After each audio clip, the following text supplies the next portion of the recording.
Tanya sama roti, apa sebab gebu? Nanti jawab roti, tanya Lais. Tanya sama Lais, ngapa sebab gebu? Nanti jawab Lais, aku bernafas. Hai, nama saya Vanera. Nama saya Hania. Kami dari SK Chenua akan membuat eksperimen mikroorganisme bernafas. Roti gebuk kerana yeast diletakkan dalam adunannya. Yeast adalah salah satu mikroorganisme dalam kumpulan fungi.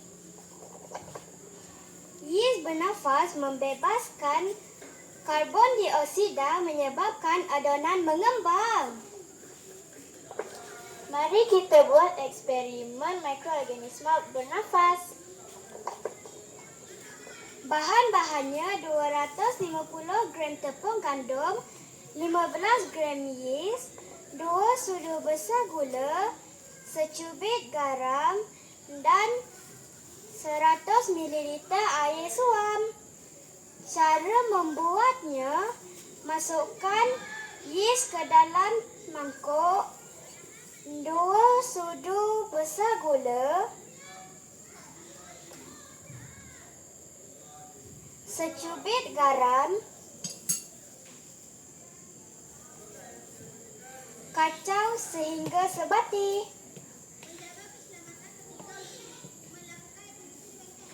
Masukkan air sedikit demi sedikit dan pastikan adunan menjadi dough.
Tutup adunan dengan kain basah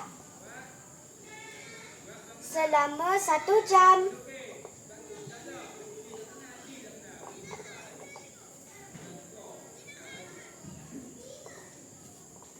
Inilah hasilnya.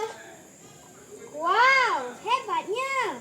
Selepas 1 jam adunan diperap, adunan ini mengembang membuktikan mikroorganisme bernafas.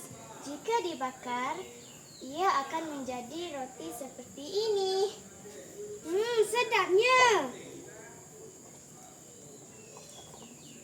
Semoga eksperimen ini memberi inspirasi kepada kawan-kawan. Bye! Okey tak? Boleh je makan tu, cubit makan. Makan sebenar.